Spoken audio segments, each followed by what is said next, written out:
நம்முடைய திரு துக்ளக் ரமேஷ் அவர்கள் இணைகிறார்.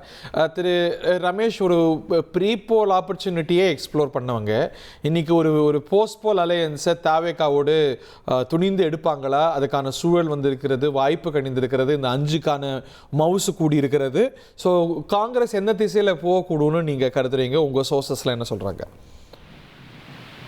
ஏற்கனவே அந்த வாய்ப்பை தவறு விட்டு விட்டோம். ஆகவே இந்த முறை திரு ராகுல் காந்தி அவர்கள் திரு விஜய்க்கு சாதகமான முடிவைத்தான் எடுப்பதற்கு வாய்ப்புகள் அதிகம் என்று நேற்று மாலை என்னுடன் உரையாடிய அல்லது நான் ஆஃப் த ரெக்கார்டாக பேசிக் கொண்டிருந்த போது தமிழ்நாடு காங்கிரஸில் முக்கிய பொறுப்பில் இருந்த ஒருவர் இடத்திலே தெரிவித்தார்.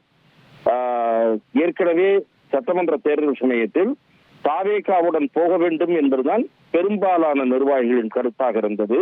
அந்த முடிவை இறுதி நேரத்தில் மாற்றியவர்கள் திரு செல்வ பெருந்தகை, திரு ப. சிதம்பரம், திரு கார்கே அவர்களுடைய மகனை பிடித்து அதன் பிறகு கார்கேவை பிடித்து அவர்கள் சில வழிமுறைகளை பின்பற்றி இந்த முடிவை மாற்ற வைத்தார்கள். அதில் ராகுல் காந்தி கடும் அதிருப்தி அடைந்தார் என்கிற தகவல்களை எல்லாம் என்னோடு பகிர்ந்து கொண்டார். ஆகவே இப்போது கிடைத்திருக்கக்கூடிய வாய்ப்பை காங்கிரஸ் கட்சி பயன்படுத்திக் கொள்ளும். அதன் காரணமாக காங்கிரஸ் கட்சி வேறு திசையில் பயணிக்கக்கூடிய அரசியல் சூழல் கூட உருவாகும் என்று நான் பார்க்கிறேன். பட் அதுல என்ன விமர்சனம் வரும் அப்படின்னா, அது இந்திய அரசியல நடக்காததா என்றால் நடக்காதது இல்லை.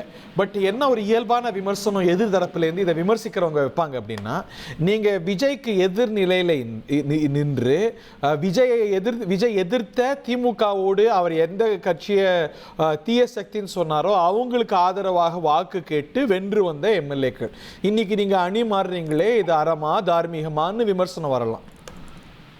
நிச்சயமாக அப்படி விமர்சனம் வந்தாலும் அது வலுவான விமர்சனமாக பார்க்கப்படாது. ஏன் என்று சொன்னால், விஜய் பேசுவது மதச்சார்பற்ற அரசியல், சமூக நீதியை முன்னிறுத்துகிற அரசியல். ஆகவே இதுல எந்த கொள்கை ரீதியான முரணும் கிடையாது என்று காங்கிரஸ் விளக்கம் கூறக்கூடும். இரண்டாவது, இன்னொரு தேர்தல் தமிழ்நாட்டின் மீது திணிக்கப்படுவதை நாங்கள் விரும்பவில்லை. பெருவாரியான மக்கள் விஜய் ஆட்சிக்கு வர வேண்டும் என்று விரும்பி இருக்கிறார்கள். அந்த விருப்பம் செயல்படுத்தப்படுவதற்கு நாங்கள் ஆதரவளிக்கிறோம் என்பது போன்ற காரணங்களை கூறலாம். அந்த காரணங்கள் நியாயமான காரணங்களாகத்தான் மக்களால் பார்க்கப்படும்.